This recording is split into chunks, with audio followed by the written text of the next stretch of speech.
good afternoon, buenos dias, and all that. It's really nice to be speaking here in Cádiz. This is only half an hour, well, an hour and a half from where I live. So it's really awesome to be able to drive up here and give a presentation like this to all you amazing, wonderful people. So yes, this is Java 8 in anger. In actual fact, this is not really Java 8 in anger. This is Java 8 and 9 in anger. I've snuck in some bits and pieces, some features from Java 9, which won't be out until maybe next July at the earliest. So I snuck in some Java 9 features. Let's see if anyone can spot them. So yes, the goal, I am Trisha G, I'm a technical advocate for JetBrains. I do a lot of work around IntelliJ, obviously. Who uses IntelliJ? All of you. Brilliant. Not IntelliJ. Wow. 10 of you. You use 2 different IDEs, is that why you got 2 hands up? Okay. Yes, so I do a lot of work with IntelliJ, mostly with Java, but with a couple of the other JVM languages, and also with Upsource, which is JetBrains' code review tool. So with Upsource, I get to talk a lot about design and more like bigger picture stuff than just code. But with this presentation, I want to demonstrate some of the new features in Java. Before we go any further, given this is a functional conference, I thought I ought to point out, before someone else does, Java is not a functional language. So if you are expecting Java to be a functional language, you can leave now, that's fine, I won't be offended. But with Java 8, we have introduced some new functional ideas into the language. So that's kind of a little bit of what I want to explore with this talk. I want to talk about, for anyone who's already a Java programmer, so who does Java here? A bunch of you, okay. And who uses another JVM language, Scala or something else? Loads of you. And who doesn't know anything about Java or any JVM languages? No one's going to admit to that. Okay, that's fine then. And who's using Java 8? A few of you. Who's using Java but not using Java 8? Oh, that's good, because you're my audience. You're the guys I'm really speaking to. The aim of this talk is to demonstrate some of the Java 8 features, many of which are more of a functional style of features, particularly Lambda expressions, so that's why I get to come and talk at Lambda World, and the Streams API. But for those of you who perhaps aren't Java programmers or not that interested in Java 8 per se, the whole point of this talk is to sort of express how to think in some of these terms, particularly with Lambda expressions and the Streams API, how to design a brand new real-world application using some of these idioms, using some of these new styles, particularly not using things like traditional for loops or some of the older ways of programming. So with this real-world application, we're going to explore how to think in some of these slightly more functional terms. So this should hopefully be useful for those who aren't that bothered about learning Java 8 idioms. It's still about how do we think in terms of using things like Lambda expressions, passing behavior around in these little bits of code, and how we can parse data sort of using something similar to the Streams API. This real-world application is designed to parse a Twitter stream, because everything these days is big data, real-time, loads of data, and displaying stuff on dashboards, and that's kind of the trendy thing at the moment. So this is going to be a JavaFX UI, so I am going to use Java for the front end, which is unconventional, unless you're doing Android. But this is a Java 8 talk, and JavaFX comes bundled in Java 8, so that's why we're using this as the front end. In particular, because it allows us to use some of these new features that are available in Java, also in the user interface, in the JavaFX UI. And this Twitter dashboard is going to show a bunch of information about tweets as they come in. Oh, by the way, I apologize for speaking very fast. That's kind of what I do, and I realize that not everyone here speaks English natively. Given that I live in Seville, I'm used to listening to a language which isn't my language and spending about 5 minutes trying to figure out what people were trying to say in Spanish. Andalusia is a very beautiful place, but they don't speak Spanish. Anyway, this application is split into lots of tiny services. One might almost say that they're micro-sized, but this is not a microservices architecture talk, because microservices implies things like high availability, disaster recovery, reporting, and a bunch of other things. This is just really about how to sort of slice up your application into small independent services that you could run in a microservices style way if you want to. So we'll look at each of these services as we start building them up, so I'm not going to go into the architecture in detail detail. If you are interested, all the code is available on GitHub, of course, because open source is good. And so you can have a look at this and look at the code later. I've got a link at the end of the presentation, which will be a link to all the resources, all the code, the slides, extra articles, more in-depth stuff if you want to as well. So, without further ado, let's just move straight on and start looking at some of the code. The first thing we're going to do is we're going to code a leaderboard. So what we're going to do is we're going to look at this high-speed Twitter feed. We're going to pull out the Twitter handle, and we're going to figure out who are the most active Twitter users of this stream. Now, you can imagine this might be useful for something like a conference, where maybe you want to look at all the tweets that are about this conference. You might want to see who are the most active tweeters, and then kind of rank them in order of activity, if you like. That's kind of what we're going to do. I want to start by building the UI and build out things backwards. So in order to build out the UI, the first thing I want to do is create a stub service, which is going to emit Twitter handles. So I'm going to use this as sort of this test data, if you like, to build my UI. And we'll build the real service later on. But the first thing we want to do is get the stub service up and running so that we can build a UI that kind of works against this stub service. So let's go into our code.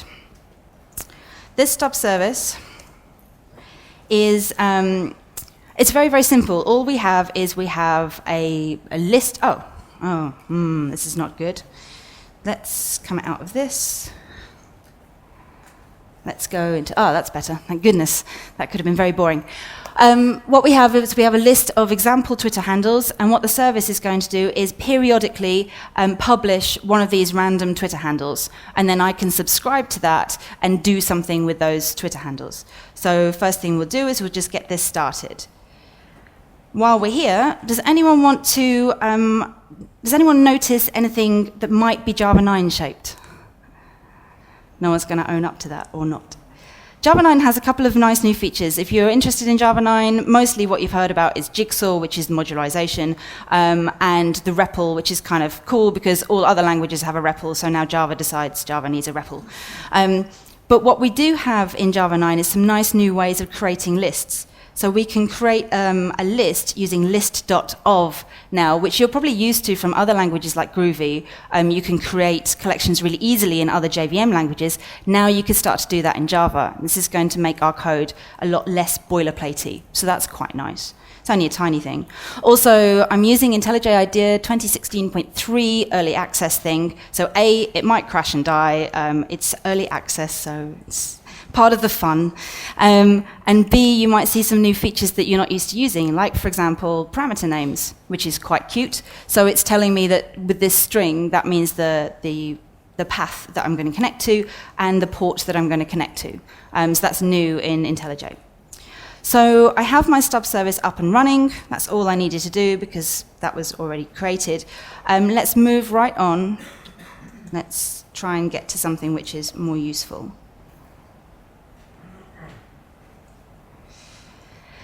And let's create the MVC, the view side of this. This is where we're going to start to use some of the Java 8 ways of working. Oh, no, before I do that, I'm thinking too fast. You'll notice that we were using a Lambda expression here. And what we've got for this stub service is this Lambda expression is basically the business logic for this stub service. And this Lambda expression says, what I want you to do is I would just want you to randomly pick one of these Twitter handles. That's the business logic of this service. So here's our idea of starting to pass functions around to say, this is the thing I want you to execute when you're doing whatever it is that you do. So that's our first example of our Lambda expression. Next, we're going to do our UI. So the first thing I want to do is so this is in a separate place. Obviously, I've got a service running in the back end. The front end, I need to connect it to that back end and subscribe to those Twitter handles. So we're going to create a client endpoint. We're going to connect to there's a great big wooden block in the way of my keyboard, which is my excuse for why I can't type very fast. So I'm going to connect to this user service, and I'm going to create this as a user endpoint. And then what I want to do is I want to add a listener to this user endpoint. And this listener is going to be my leaderboard data object. So I am doing sort of fairly simple MVC, model view controller. My leaderboard data object is my model. This is going to subscribe to the stream of Twitter handles coming out, and it's going to do something with them so that I can then show that on the screen. Now, IntelliJ is saying that what I need to do is this needs to implement message listener, so I just use IntelliJ's magic fix this problem for me button, and that will implement message listener and give me an onMessage method. So what I want to do is I know that this message is a Twitter handle, because I've subscribed to the user service. Now, with this Twitter handle, what I want to do is I want to put it into a list of all the Twitter users I've ever seen, and then I want to do something around looking at that data so that I can display it on a leaderboard. So first thing I want to do is I want to find out if that Twitter handle is already in that map, and if it's not, I want to put it into that map. So for this, in Java 8, I can use all Twitter users dot compute if absent, give it the Twitter handle, and then I give it a Lambda expression of what to do if that Twitter user doesn't exist in the map. So I'm just going to create a new Twitter user with this handle.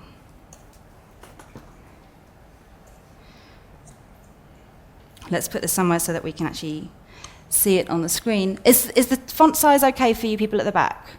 Okay. No? A little bit bigger? For one person. No, that's fine. For the one person who is brave enough to say something.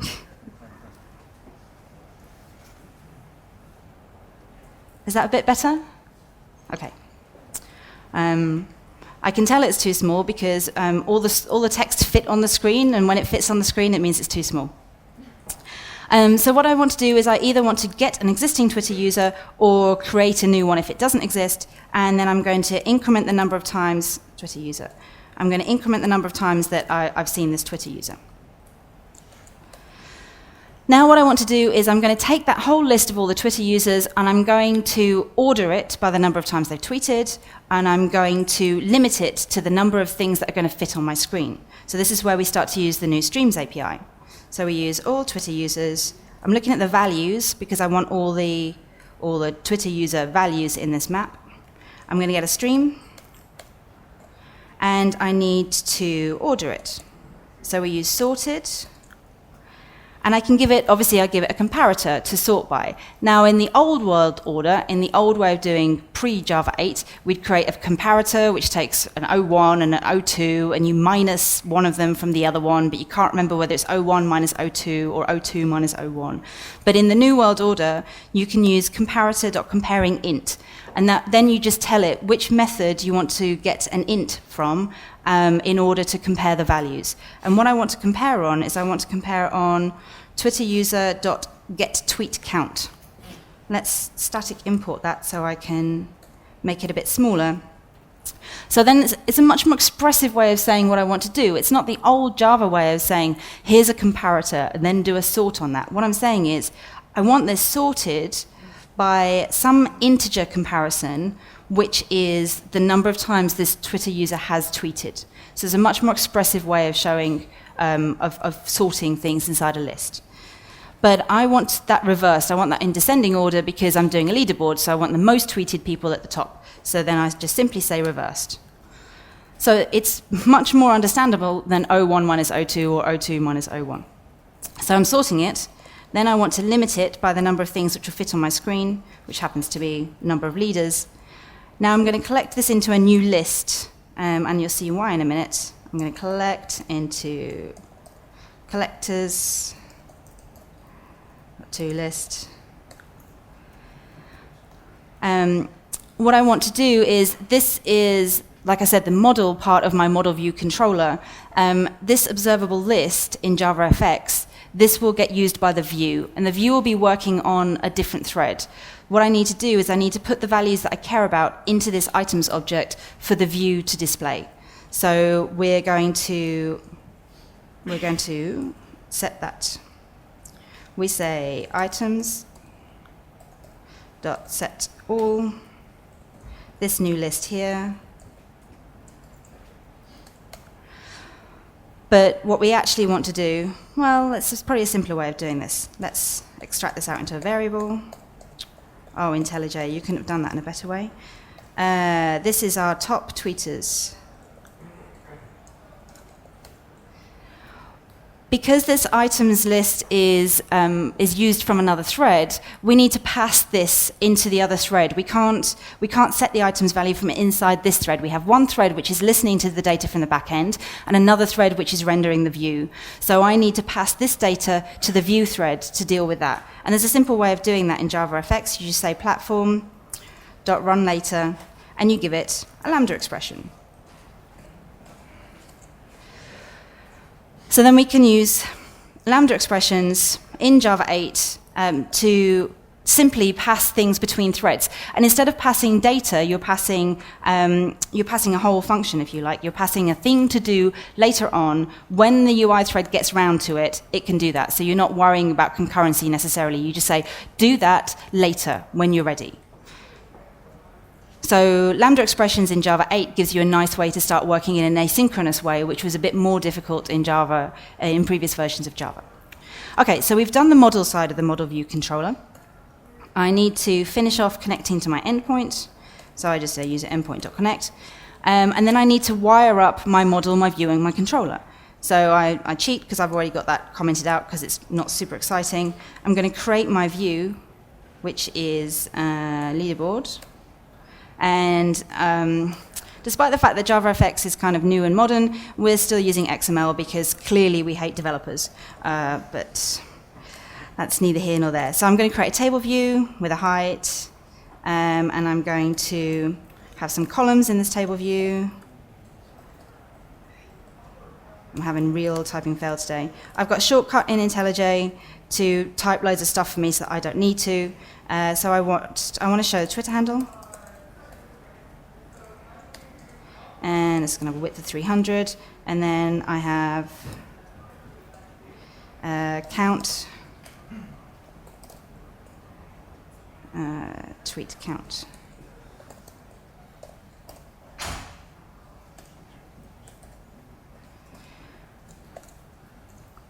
And now I should, given that we've got our user service running in the back end, I theoretically can fire up my dashboard and see these Twitter handles appearing on the dashboard if I haven't forgotten to do something.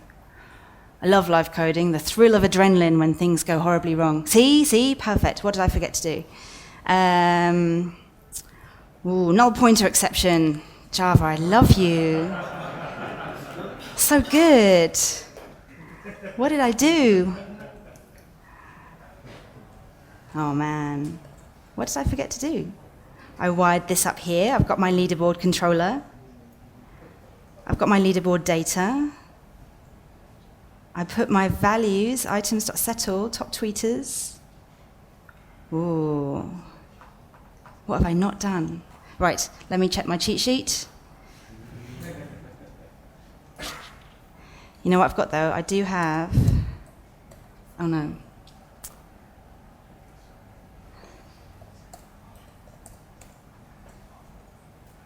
Ta-da! Here's one I prepared earlier. It's exactly the same thing. Okay.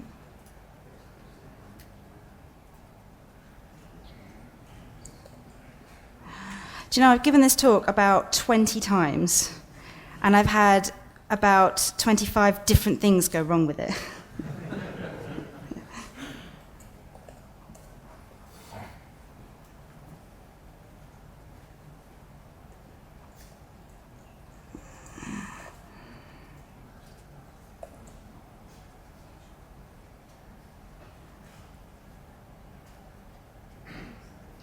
No, why are you doing this to me? What have I done wrong? Oh no. This is clearly a different problem that I've never had before. Why are you doing it now when I'm going to run out of time? Oh no. Disaster. All right. What else have we got that's a massive cheat? FX lead.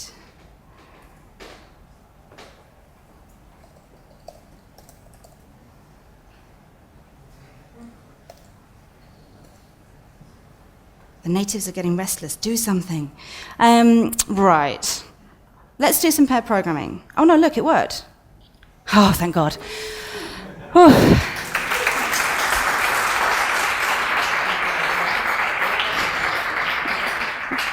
I would like to say thank you to IntelliJ Live Templates for having all the code in backup for when I do things wrong.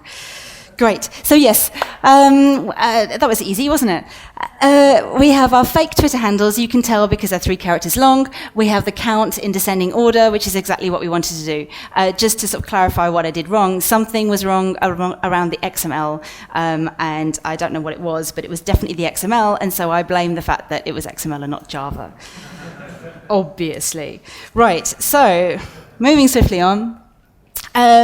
So we're kind of showing a leaderboard of all the tweeters. What I really want to look at is the sort of moods of the tweets. Are we generally happy? Are we generally sad? Particularly, let's say it's a conference. Are people generally happy with the conference? Are they not happy with the conference? So I want to display this in a pie chart. I want to display overall mood in terms of happy, sad, or maybe tweets which combine a bit of happy and a bit of sad. So like we did before, we're going to have a stub service at the back end so that I can create my UI without worrying too much about what's happening in the back end. So let's get that started. It looks almost exactly the same as the user test data, except that this time I'm going to randomly emit a CSV of either happy, sad, or happy, sad if it's a mix of messages. So I'll just get that up and running, and you'll see that's just basically exactly the same as the user service, so there's nothing particularly exciting there. And then I can create the MVC side for the mood service as well. So this is kind of fairly similar again, and hopefully won't go as wrong. And so I have a similar thing. I'm going to have a new client endpoint. I'm going to connect to, not mood message, I'm going to connect to the mood service I just created. And I'm going to give it a Lambda expression of what to do when you connect to this service. So the service is emitting a string, a comma-separated set of values, which might be something like happy, which doesn't have any commas in, or happy, sad. And so I need to do something with that message before I pass it on to the UI. What I want to do is I want to parse the CSV and get it into something more useful. So what I have is, with that message, I have a mood parser, so I can parse this CSV. And that will then turn this into a tweet mood object. So then I can do more useful stuff. I don't have to be dealing with strings. So again, like with our services, we can use Lambda expressions to express the intent. I can use a general thing called client endpoint, and I can inject in the business logic I want to happen in that client endpoint. So the business logic of how to turn the string into something more useful for my user interface. What IntelliJ is suggesting I do is that actually you can simplify this even further into a method reference. How do we feel about method references? So do we think they're good? Bad? Don't know what they are? Don't give a shit? Okay. One of everything. Method references are kind of weird in Java because we have this weird syntax and it's new to us. But I think once you get used to them, it's quite a nice shorthand way of saying, just call this thing when you're ready to do something, which is effectively what this does. This says, the client endpoint, I want you to call this method with every string that comes in. Now, this is our mood endpoint.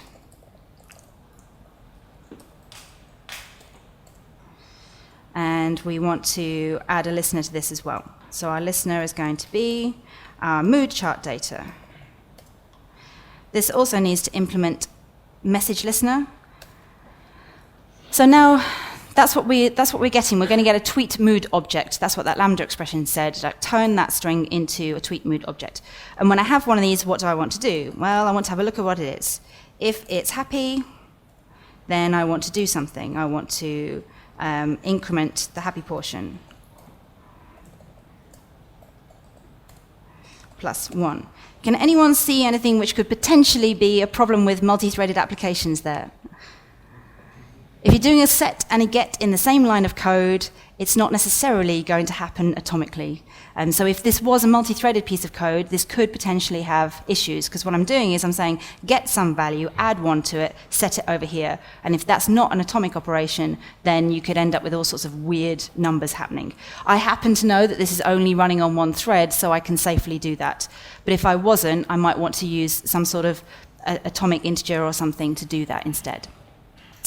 And if it's sad, we do something similar.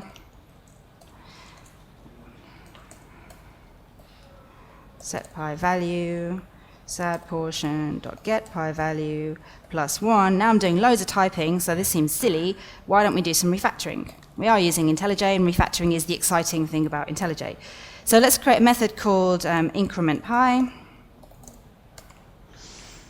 Let's change this so that it's reusable all over the place. I'm going to extract a parameter. I'm going to call it the criteria to test. And then I'm going to extract another parameter, which is the thing to increment. We're going to replace both occurrences and call this pi. Now IntelliJ is going to say, because it's really smart and brilliant, it's going to say, I can replace this code for you. Do you want to do that? So now I just have a call to increment pi. And I can do the same thing with message.isConfused. Confused portion. Okay, there's nothing particularly Java 8-y about this. What we could have done if we wanted to is we could extract this as a Lambda expression parameter. So I use the handy shortcut of Alt, Control, Shift, and P, and we extract this. By the way, if you're not sure what shortcuts I'm using, all the shortcuts should be flashing up on the bottom of the screen. And I can extract a functional parameter. IntelliJ will figure out a functional interface that represents that piece of code and turn this into a Lambda expression that you can pass around.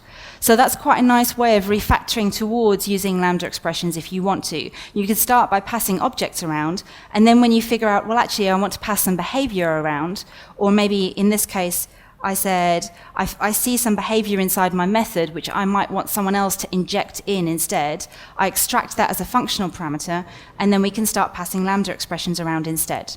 Now, in this case, I don't think that's particularly useful, because by extracting that as a Lambda expression, we've ended up with more code, more duplication. So I don't think that's the right place to do this. But you can certainly experiment with doing that sort of thing, if that's interesting. And it's quite a good way of starting to figure out which bits of behavior can I pass around and which bits of behavior belong in an encapsulated method like that.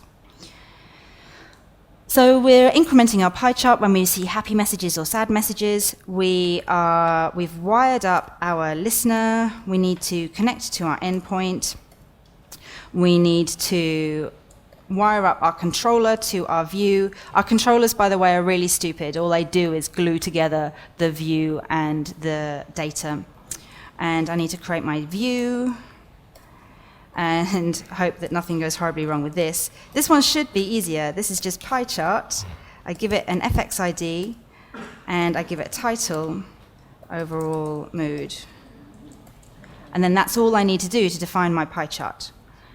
So my mood service is running in the background. My user service is running in the background. Let's restart our dashboard and see if we have a new pie chart in the dashboard. Or another interesting null pointer exception.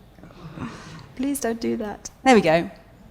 Okay, so we can see that it's just reacting in real time to the tweets as they come in. The tweets are coming in to a second. So every half a second, a fake tweet is coming in, and it's adjusting the pie chart. And you can see the sections are fairly even because I happen to be randomly emitting without weights, happy, sad, or both. Okay, brilliant. What other horrors are in store for me? Next thing I want to do is, that's kind of giving me a view of overall mood over the whole time I've been tracking those tweets.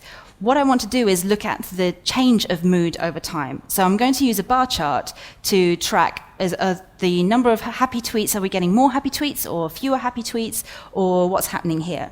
And for this bar chart, each one of those bars is going to represent a minute in time. So for this minute, how many did I get? For the next minute, how many did I get? And we're going to track that for 10 minutes. Which is great for a demo, perhaps not so useful in real life, but it's quite useful from a demo point of view. Now here we're not going to create a new service, we're going to use the same data from the mood service because it's the same thing. I want to have a look at mood information. So this time I'm just going to plug in a different part of the MVC to create a new view, if you like, on the same data. So we go back to the dashboard. Oops, dashboard. What I need to do is, all I need to do here is I need to add another listener to my mood endpoint. This listener is going to be the happiness chart data. I need to wire up my data and my controller. Let's have a look at happiness chart data. This time I'm not implementing onMessage mostly because onMessage is very boring and it's not particularly exciting. But what I want to do here is, in my chart I want to show 10 minutes worth of data. I need to initialize each one of those 10 bars to 0 to begin with before I can start incrementing them so I don't get null pointers. So I need to get the time right now, which is a new method in Java 8 called now, get minute. This is the now minute. And then what I would do in the olden days, in the imperative style, is I would say itar. I'm having I totally blame my tools and not the fact that it's a Saturday and I'm not used to coding on a Saturday. In the olden days, what I would say is I would say call initialize bar to 0 for each one of these i's, okay? We've all written code like this, it's kind of fairly standard. I'm going to iterate 10 times and call some method. Now, in the Java 8 style way of doing things, we don't have to do it that way. We can still do it that way if we want to, but we have a more readable way of doing things. So I can say I want an int stream range from now to now plus 10. I'm going to look for 10 minutes in the future. And then for every one of those values, I need to call something. So for each, I'm going to call the method initialize bar to 0. So I don't know if it's fewer lines of code or not, but it's a more expressive way of saying things. You just say, give me a range and do this for that range, which is a bit more readable than saying, for each one of these things, go off and do that. It might be a matter of getting used to it, but it's more about expressing the intent. It's what to do, not how to do it. So that's done. And then we want to look at, we're going to create a bar chart for this. So not surprisingly, that's a bar chart. Happiness over time.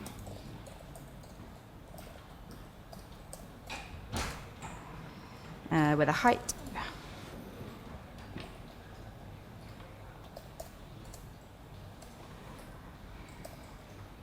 And another cheat just to give me the x-axis. X-axis is going to be minute. Y-axis is going to be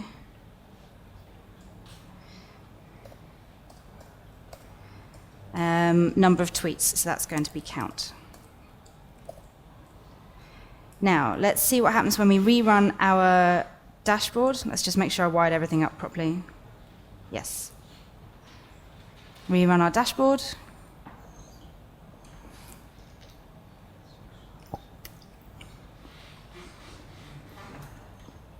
Cool. So the now minute is 03. It's 3 minutes past 1. And all the happy tweets are getting tracked on there. In approximately 25 seconds, it will move on and start tracking it on the next thing. I'm not going to sit here for 25 seconds and wait for that to tick over because that will be the longest 25 seconds of my life. But I will alt-tab back into this to prove that it's doing what we thought it was going to do. So that's what we've done. We have 2 stub services in the back end emitting fake data so that we can build out our UI without worrying too much about building the whole architecture. But what I really want to do, obviously, is I want to use real Twitter data, and I want to do the meat of the back-end services. I want to parse the Twitter data, find out what the mood is, and do interesting things like that. So because I don't trust conference Wi-Fi in any conference, it's not particular to this conference, I saved a load of Twitter data into a static file, and I'm going to read that static file and publish it as if it were real tweet data, which is a much less fraught with danger way of doing things. So here we can see our green bars are ticking up for the next lot of happy tweets for the next minute, for the 04 minute. So, canned tweet data. What I want to do is I'm going to read a file, stored at file path, and for every one of those lines in the file, I want to publish that as if it was a Twitter message. So, again, we're going to use streams, which will be shocking to people, not really, and some Java 7 functionality, which plays really nicely with Java 8 streams. So you can say file.lines. There's none of this buffered reader, input reader, buffered file writer nonsense that you used to have in Java 8, in pre-Java 8. I can just say files.lines, and that gives me a stream of lines in the file, which is kind of what we should have had all along. I don't really understand what took them so long. So I end up with a stream of lines. Here's another Java 7 feature. Oops, not that one. Try with resources, so I don't have to worry about closing my file anymore, because, you know, that's all boring too. What I should, of course, do is I should say, I should do some real error handling at some point, but not now, like we do in real life. Now, for each one of these lines in the files, there's a couple of things I want to do. Firstly, I want to filter out some noise. In this file, I have some lines which just say the string OK, which is presumably some sort of ACK from Twitter or some feature of the software I was using to save the lines into the file. So I want to filter out everything which said OK. So I do not want, well, let's not do it that way. I don't want anything which says OK, or oik in this case. I'm going to get IntelliJ to turn this into something more readable, or, well, whatever. So we filter out anything which says OK, and then what I want to do for everything else that's remaining, I want to publish that string to the endpoint. That's the thing I'm going to publish from this service. So I have tweets endpoint. I'll give that there. But what actually happens is that, weirdly, reading lines from a file is surprisingly fast, certainly fast for the purposes of this demo. So I actually want to add a slight break into this to stop it publishing so many lines so fast. So I add a feature called add artificial delay. Now I'm using the method peek for this. Peek is basically a way to insert some functionality into the stream somewhere along the line of the streams API. So you can do things like logging, you could put a breakpoint on there, but it basically allows me to really easily remove that when I decide I don't need that debug code anymore. So peek is basically for debugging. The other thing that might be interesting to people is that streams can be infinite, which I'm sure you've all worked with infinite streams, but for people who have been working in a non-Java 8 kind of way, the idea of infinite streams, which are kind of going to take up your whole CPU and run forever and not get onto the next line of code, is something you need to get your head around. Now, in this case, I'm reading a file, so it's not infinite, but there's no way of stopping this. Once I start reading the file, it reads to the end, or nothing. You have to Control-C your way out of this process, which is a tiny bit suboptimal, shall we say. Java 9 allows you to stop your infinite streams, which is quite nice. I'm not sure why it wasn't in Java 8. So Java 9 introduces the idea of take while. So I can say, I'm going to kind of slightly hack my way around this, but I'm going to have a field called running. I'm going to create a field called running. I'm going to say, yes, I am running, and then when I say stop, I'm going to set my running to false. So I can now, if I want to, I can stop this infinite stream whenever I want to. And that's a nice Java 9 feature. But Java 8, when you've got infinite streams, you have infinite streams. You have to be aware of that. That might just be sat on another thread somewhere else doing something, but you have no way of stopping that programmatically if it really is infinite. Something to be aware of. OK. So this is our canned tweet service. If we run this, what we should have is another service running at the back end, which is emitting JSON-style Twitter information.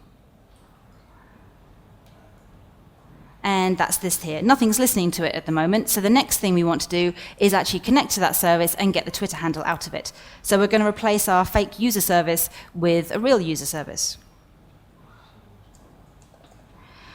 Interestingly, the real user service isn't much more complex than the fake user service. I have a new service. Nope. I give it the endpoint to connect to, user service. I'm going to set it up at a URI of users, and I'm going to give it a port of port.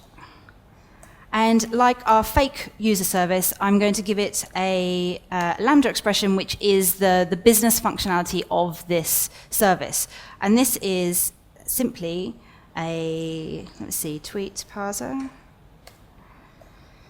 Get Twitter handle from tweet, which again can be collapsed down to a method reference. What happened there? And so basically all the business logic for my user service is contained in here. So I pass in the behavior to the service. This is nice because it means that my service class is completely generic. It takes care of all the infrastructure of starting up a WebSocket service and everything that's involved in that architecture, but doesn't need to know anything about the business logic. I just inject that business logic as a method reference or as a Lambda expression. So I'm going to stop my test user service and start my real user service, which should connect to my tweet service and not error. Did it start?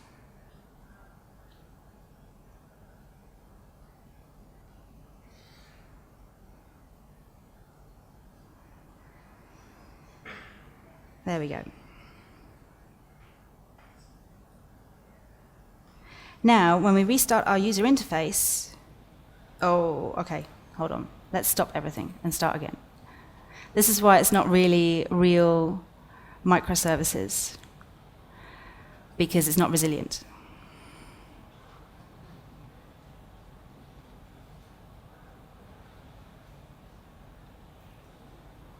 I was so excited about giving the new version of this talk, and it's already gone wrong like 3 times.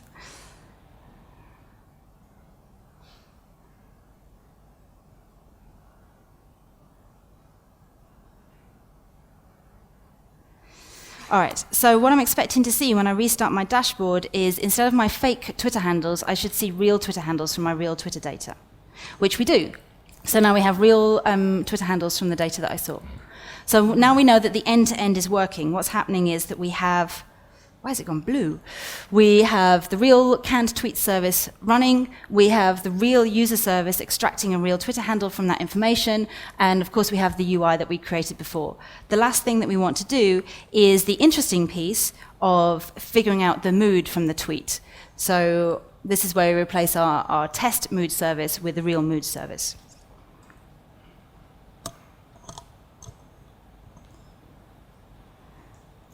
And our mood service is, the actual service itself is fairly straightforward again. We just have a new service. It's going to take the URI of the tweet service to connect to. We are setting this up as a service called moods. We give it a port. And then once again, we give it a Lambda expression, which is the business logic for this service. Now what I want to do here is I'm going to use something called mood analyzer, analyze mood,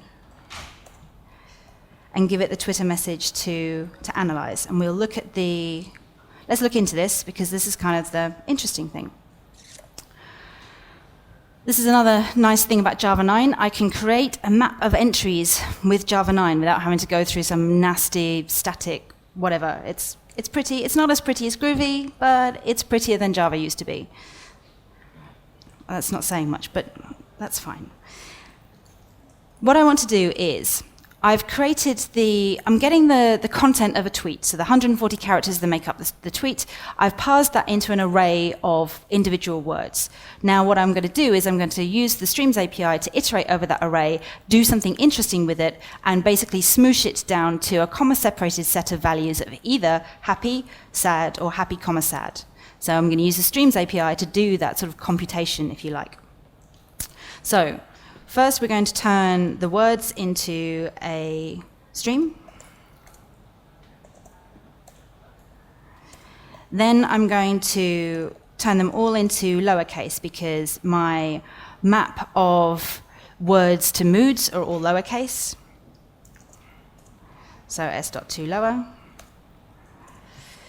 Then I'm going to use the map to get a mood for that word from here. So I can say word to mood.get from that word. Now I have a mood. What I want to do, well, I might have a mood or I might have null. So I need to filter out anything which is null. So I'm going to filter out where, mood is null.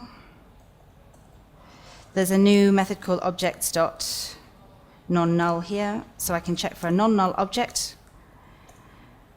Then I'm only really interested in distinct things. I don't need to know that there were 20 happy ones and 2 sad ones or 20 sad ones. So I'm just going to put a distinct in there.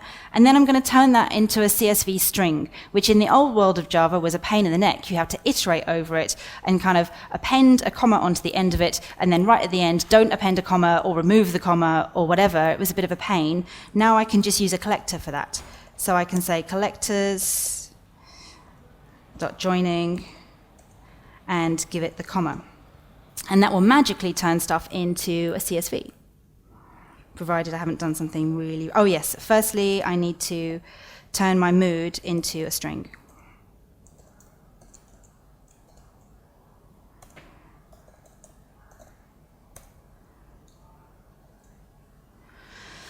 So by doing this stream operation, which I will collapse down to method references,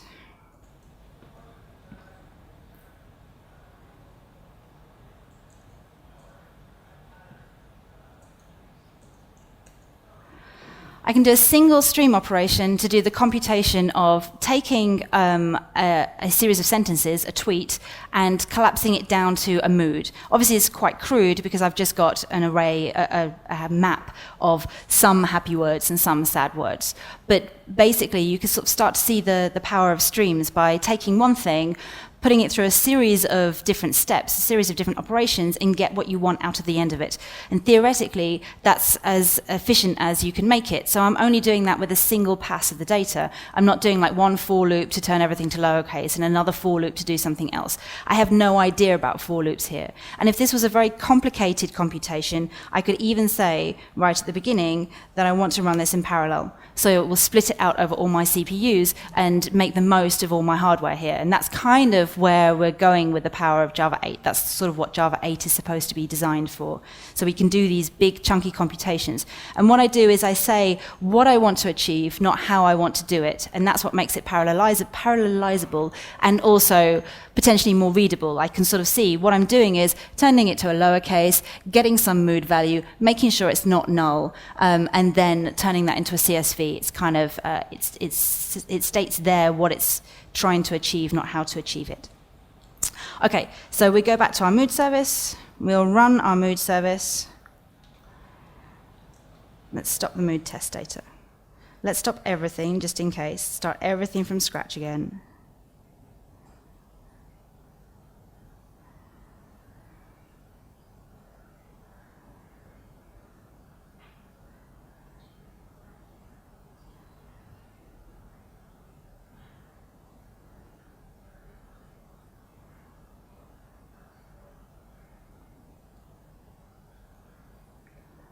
Start the dashboard. Fingers crossed.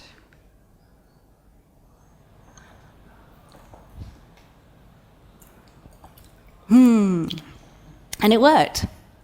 And the reason that it's more difficult to tell with the mood data whether it's using real data or test data.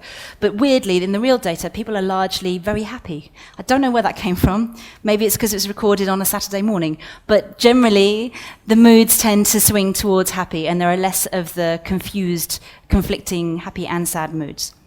So that's how we can see that it's using the real data. So, yes. So I'm more or less on time. This is amazing. Very surprising. So we've built up our whole application. We use a series of independent services. This can tweet service is running on one thread. The user service is running on a different thread. The mood service is on another thread. And the UI is running independently as well. So we have these four different services running independently, which helps to make the most use out of your cores if you want. And of course, if you're running this over a network, then you can run them on different physical machines or different cloud servers and so forth. So what have we learnt? The Streams API is all about what you want to achieve, not how you want to do it. Now, for Java, this is quite a big shift. Obviously, this is kind of an idea which is borrowed from more functional styles of programming. So with the Streams API, I say, look, I want you to filter out this information, or I want you to use that information to achieve this, or to get one of these. So the Streams API changes the way that we as Java developers have generally started to think about things. So we're not doing for loops, we're not doing if statements. We're using this kind of fluent API to build up a series of operations that we want to achieve. It's a much more functional style. And as part of that, obviously, we can pass in Lambda expressions into our Streams API, or we can use them to build up things like our own services, where we can use the Lambda expression to pass around a piece of behavior, which we could have done previously in Java with anonymous inner classes, but we didn't because it was icky and there's loads of boilerplate, and who does that? But with Lambda expressions, we can do things like create these services where the service class is completely generic to whatever the service is, and just inject the business logic in. Or we can use the Lambda expressions to do things like pass it into our Streams API. Generally speaking, it means that we can use some of these more functional styles of thinking inside Java. It doesn't mean that Java is a functional language, and you can still write really nasty, ugly Java the same way you can with most languages. But it allows you to think in a more functional way. And along with this comes things like, yes, immutability would be much better. It tends to lead you towards using immutable data structures. It tends to lead you towards trying to mess around with your data less. So functional thinking, if you already think functionally, Java will allow you to kind of use some of those things now, whereas before it wasn't so much. All the resources are at this URI. So there's previous videos of this talk, which doesn't include the Java 9 stuff, by the way. The Java 9 stuff is exclusively for you. So previous videos of this talk, there's a bunch of other articles where I go into some of the examples in depth. I also point to some other external articles to talk about some of these ideas further, if anyone is interested. Thank you very much.